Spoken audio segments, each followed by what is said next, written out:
Joining me now is Georgia Congressman Austin Scott, a member of the House Agricultural Committee. Congressman, good to see you. Your reaction on all of these polls, and also Agricultural Secretary Brooke Rollins held a Georgia roundtable with farmers and ranchers discussing these tariffs. And what do you think would be the biggest impact to farmers? Well, I mean, obviously, farmers are the first ones that are going to get hit by tariffs. I expect President Trump will do a round of support for our farmers and our ag community. If this actually comes to pass, there's a lot of concern here, I can tell you, especially products like cotton that go into China. But as you said, Maria, the Americans understand that China is no longer an aggressive economic competitor. They're an adversary.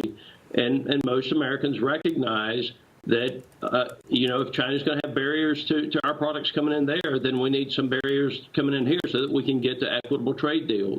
So just as the polls show, what I hear on the ground is support for reciprocal tariffs to get to trade deals where there are zero tariffs, but not support for escalatory tariffs. Now, let's just keep in mind, there have been no trade deals in the last 4 years under Joe Biden. And that in and of itself is the real challenge for our farmers. Yeah, I mean, Congressman, I think farmers as well as voters and constituents overall are also expecting the tax cuts to be extended. I know that you're on recess this week, but what are you expecting when you dig in next week to this reconciliation package? Are you going to be able to extend the tax cuts in time this year so that they don't expire? Well, we have to, and I certainly hope we're able to get the bill out of the House before the Easter recess. That's what Jason Smith has said. I think that's where the Speaker is.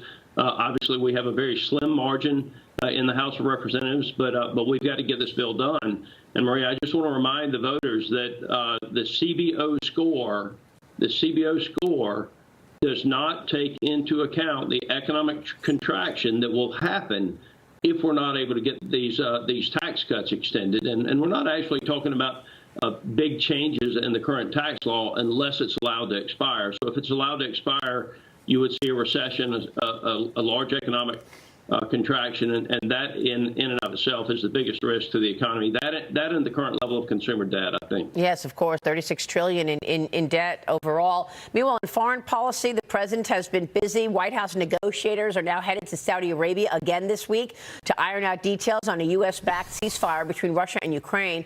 President Trump had a long phone call with Ukraine's Zelensky yesterday. He wrote about it on Truth Social. He said the conversation was very good. They're on track toward peace. Here's the White House press secretary, Caroline Leavitt, yesterday. They agreed this could be the first step toward the full end of the war and ensuring security.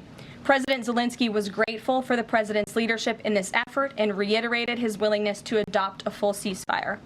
President Trump also discussed Ukraine's electrical supply and nuclear power plants. He said that the United States could be very helpful in running those plants with its electricity and utility expertise.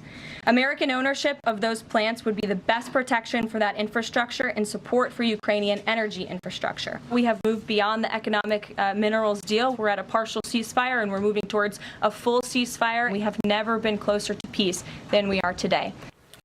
So you heard what she just said. The president is moving past the minerals deal and is focused on Ukraine's nuclear power plants. Your thoughts?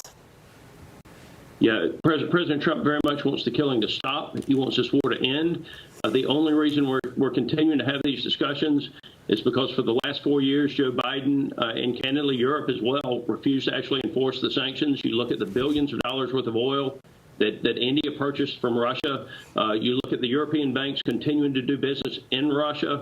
And if those two things had been stopped, then the Russian economy would not have been able to support the cost of Vladimir Putin's war against Ukraine. Yeah. And so President Trump wants the killing to stop. I'm glad that we turned back on the intel sharing. I hope that if Putin will not agree to the ceasefire, that we will press forward with economic sanctions. If Putin will not agree to the ceasefire, then I hope that we will arm the Ukrainians even better than they have been. But let's remember, Joe Biden would not allow the Ukrainians to strike back. Joe Biden would not enforce the sanctions.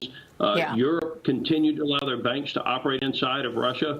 There are a lot of problems here. Trump is the one that actually wants the killing to stop. and let's get to a peace deal. Yeah, and not only that, but I think the Biden administration also ignored all sanctions on Iran, enabling Iran to raise billions of dollars to help some of these proxies. The president is warning Iran to stop helping the Houthis. He wrote this on Truth Social. While Iran has lessened its intensity on military equipment and general support to the Houthis, they are still sending a large level of supplies. Iran must stop sending these supplies immediately, let the Houthis fight it out themselves. Either way, they lose, but this way they lose quickly. Congressman, it certainly feels like a conflict or potential conflict with Iran is emerging and heightening at this point with the president's language in some of these posts. What are you expecting with regard to Iran? Well, first of all, let's understand this. President Trump hates war. He's made it very clear he hates war, but what he's not going to do is be pushed around, and he's not going to allow a terrorist regime like Iran to control any part of the world economy. And so if you look at what the Houthis have done to the cost of shipping and therefore the cost of trade and therefore the cost of products around the world, they're doing tremendous damage to the economy. The president's not going to be pushed around by Iran. He would prefer that Iran cease to do the things that they as a terrorist organization are doing, and I think that's the best path forward.